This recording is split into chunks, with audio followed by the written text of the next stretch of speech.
عمر رضی اللہ کا خلافت آیا. جب عمر رضی اللہ کا خلافت آیا تو لوگوں نے عمر رضی اللہ کے تعلق سے کہا کہ ان کو خلیفہ بنایا جائے. تو سعید رضی اللہ نے بھی اپنی مشورہ دیا اس میں، کہا کہ عمر رضی اللہ بہترین شخصیت ہیں خلیفہ کے لیے، ان کے لیے انہوں نے اپنی ووٹنگ کی، مطلب اپنا رائے ظاہر کیا ان کے لیے.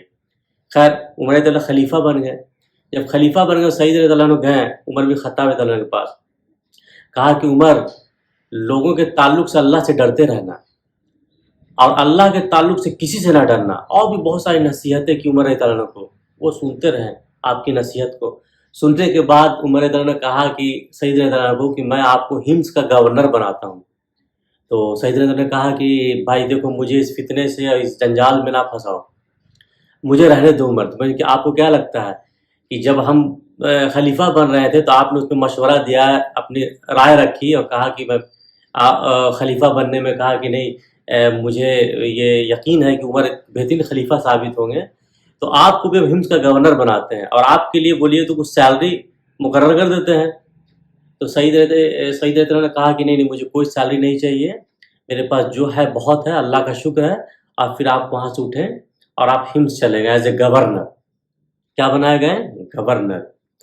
وقت گزرا، وقت گزرنے کے بعد ایک قافلہ آیا ہمس سے ہی، اسی خطے سے آیا، عمر رضی اللہ سے ملا. ملنے کے بعد وہاں فقراء مسکین غریب کے بارے میں عمر رضی اللہ سے بات کیا کہ ایسا ایسا معاملہ، یہ لوگ غریب ہیں، فقراء ہیں، مسکین ہیں. تو عمر رضی اللہ کہا کہ لگا عمر رضی اللہ کو کہ ان کے لیے کچھ مہینہ مقرر کر دینا چاہیے، معاوضہ مقرر کر دینا چاہیے تاکہ روزمرہ کی زندگی آسانی سے گزر سکے. تو عمر رضی اللہ نے کہا کہ ایسا ہے کہ لسٹ بناؤ سارے غریب فقراء مسکین کا لسٹ بنا کر وہ پیش کیا جائے. تو لسٹ بنایا گیا، تمام غریبوں کا لسٹ بنایا گیا. تو عمر رضی اللہ پیش کیا گیا. ہاں یہ دیکھا کہ سعید. تو بولا کہ یہ سعید ابن عامر کون ہے؟ تو کہا کہ ہمارے گورنر امیر المومنین، جن کو آپ نے گورنر بنا کے بھیجا. تو کہا تمہارا گورنر اتنا غریب ہے؟ بولے کہ امیر المومنین ان کے گھر میں تو کئی دن چولہا نہیں جلتا ہے، اتنا غریب ہے وہ. تو عمر رضی اللہ کو بہت افسوس ہوا سن کے، ان کی آنکھیں بھر آئی. تو انہوں نے 1000 دینار جو ہے تھیلی میں بھرا اور کہا کہ لے جا کر سعید رضی اللہ عنہ کو دینا اور ان کو میرا سلام کہنا. چلیے وہاں سے لوگ آئے، آپ کو وہ دینار کی تھیلی دی گئی کہ یہ امیر المومنین نے آپ کے لیے دیا ہے. آپ نے دیکھا جب اس مال و دولت کو تو کہا ان للہ و انا الیہ راجعون. تو آپ کے اہلیہ محترم نے سنا تو وہ دوڑ کے آئے آپ کے پاس. کہا کیا بات ہے، کیا ہو گیا، کیا حادثہ ہو گیا، امیر المومنین نہیں رہے، کچھ بات ہو گئی؟ نہیں اس سے بھی بڑا فتنہ ہے. تو بولے کہ کیا اس سے بڑا فتنہ ہے؟ مکہ پہ حملہ ہو گیا، کوئی جنگ چھڑ گئی ہے، کیا ہو گیا؟ بولے اس سے بڑا فتنہ ہے. بولے کیا ہے وہ فتنہ؟ تو کہا کہ میرے گھر میں مال آ گیا ہے، یہ فتنہ ہے. تو اہلیہ سے انہوں نے مشورہ کیا کیا جائے اس مال کا، کیوں نہ اس کو غریبوں میں تقسیم کر دیں. تو اہلیہ نے کہا کہ آپ کو جو بہتر لگے کر لیجئے. کہنے کا مطلب یہ ہے کہ کوئی اگر منتری بن جائے، ایم پی بن جائے، ودھائک بن جائے، دور کی بات ہے. کوئی اگر مکھیا وارڈ کمشنر کا چناؤ بھی جیتتا ہے نا آج کے دور میں، تو اس کے گھر پہ اسکارپیو کھڑا جاتا ہے. یہ گورنر ہے اور مقام دیکھیے، پیسوں کو ترجیح نہ دے کے دین کو ترجیح دیا. ان کا فیصلہ بہت مضبوط ہوتا تھا، ان کا جگر ایمان بھی بہت مضبوط ہوتا تھا، نظریہ بہت دور کا ہوتا تھا اور سارا کا سارا فیصلہ صرف اللہ کو راضی کرنے کے لیے ہوتا تھا. خیر وہ مال بٹ گیا. بٹنے کے بعد پھر کیا ہوا کہ عمر رضی اللہ گشت پہ نکلے ہوئے تھے، تمام خطوں کو دیکھتے ہوئے کہاں کیا معاملہ چل رہا ہے. جب اس علاقے میں پہنچے عمر رضی اللہ عنہ تو کچھ لوگ آئے عمر رضی اللہ عنہ کے پاس اور کہا کہ گورنر کے تعلق سے کچھ شکایتیں ہیں. تو عمر رضی اللہ نے کہا کہ کیا شکایت ہے گورنر کے تعلق سے؟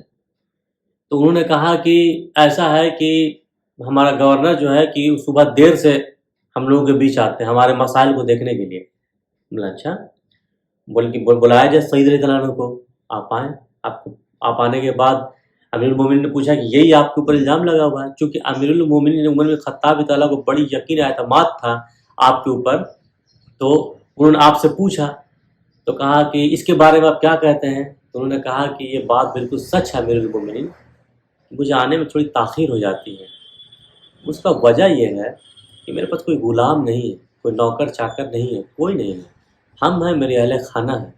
ہم صبح اٹھتے ہیں، آٹا گوندتے ہیں، روٹی بناتے ہیں، کھانا وانا بناتے ہیں، آپس میں ہی سارا کام کرنے کے بعد پھر ہم ان لوگوں کے بیچ آتے ہیں، ان کے مسائل کو دیکھتے ہیں. تھوڑی سی تاخیر اس میں ہوتی ہے. آپ عمر بن خطاب سنتے رہے ان کی بات کو.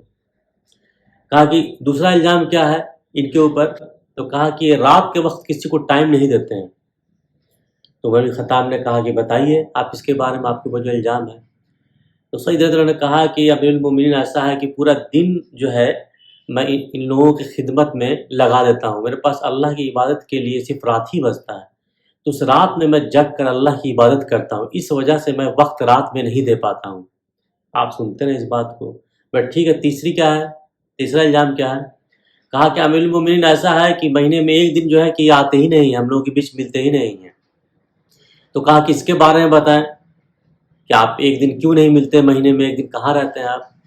تو سید رضی اللہ عنہ نے کہا کہ امیر المومنین جو یہ کپڑا میں پہنے ہوا ہوں، بس میرے پاس یہی ایک جوڑا کپڑا ہے، اس کے بعد دوسری جوڑی میرے پاس نہیں ہے۔ جب یہ گندا ہو جاتا ہے تو ایک دن مہینے میں میں اس کو دھوتا ہوں، سکھاتا ہوں، خشک ہو جاتا ہے، سوکھ جاتا ہے، پہن کر تب میں شام میں پھر ان لوگوں کے بیچ آتا ہوں۔ آپ غور سے سنتے رہے تمام باتوں کو۔ پھر کہا اور کوئی الزام؟ امیر الزام یہ ہے کہ جب میٹنگ کرتے رہتے ہیں ہم لوگ، تو میٹنگ میں یہ اس طریقے سے بے ہوش ہو جاتے ہیں، ان کا اپنا ہوش کھو دیتے ہیں کہ جیسے لگتا ہے کہ ہم لوگوں کے بیچ ہے ہی نہیں ہے، گستی آ جاتی ہے ان کو۔ امیر المومنین نے کہا کہ یہ کیا معاملہ، آپ کو گستی آ جاتی ہے، آپ بے ہوش ہو جاتے ہیں؟ تو کہا کہ ان تمام باتوں کا جواب تو میں دینا نہیں چاہتا تھا امیر المومنین، کیونکہ میرے پہ الزام لگا، اس لیے تمام باتوں کا میں جواب دے رہا ہوں آپ کو۔ یہ بات سچ ہے کہ مجھے گستی آ جاتی ہے، میں بے ہوش ہو جاتا ہوں۔ معاملہ یہ ہے کہ جب میں اسلام میں نہیں تھا، تو جب میرے سامنے خبیب رضی اللہ عنہ کو قتل کیا گیا اور وہ اللہ سے ہاتھ اٹھا کے دعا کر رہے تھے، بددعا کر رہے تھے، اللہ ان کو ہلاک کر دے، برباد کر دے ان لوگوں کو، اور میں اپنی آنکھوں سے دیکھتا رہا وہ منظر کو، ان کی شہادت کو، اور میں ان کی مدد نہ کر سکا، یہ چیز ہم کو اتنی کھلتی ہے، وہ بات، وہ واقعہ، وہ منظر جب میرے سامنے آتا ہے تو وہ گستی مار دیتا ہے، ہم گر جاتے ہیں مومنین۔ آپ ان تمام باتوں کو سنتے رہیں، اور پھر کہا کہ میرا یقین، میرا گمان جو سید رضی اللہ کے تعلق سے تھا، اللہ نے اس کو نہیں توڑا، وہ بنا رہا، اللہ کا احسان ہے۔ تو ایسے ایسے لوگ تھے کہ جن کو مقام، مرتبہ، دولت کیا کچھ نہیں ملا، لیکن صرف انہوں نے اللہ کے دین کو چنا، توحید کو چنا، ایمان کو چنا، دنیا کو کبھی بھی دین پہ فوقیت نہیں دی، ہمیشہ دین کو ہی دنیا پہ فوقیت دی، ہمیشہ دین پہ ہی چلتے رہے۔ تو یہ تھا سعید رضی اللہ عنہ کی کہانی، یہ تھا سعید رضی اللہ زندگی کے بارے میں۔ تو امید کرتے ہیں ویڈیو آپ لوگوں کو اچھا لگا ہوگا، چینل کو سبسکرائب ضرور کریں، ملتے ہیں نیکسٹ ویڈیو میں۔ اگر ویڈیو میں کچھ کمی یا زیادتی رہے تو بھائی کو معاف کریں۔ السلام علیکم و رحمۃ اللہ وبرکاتہ۔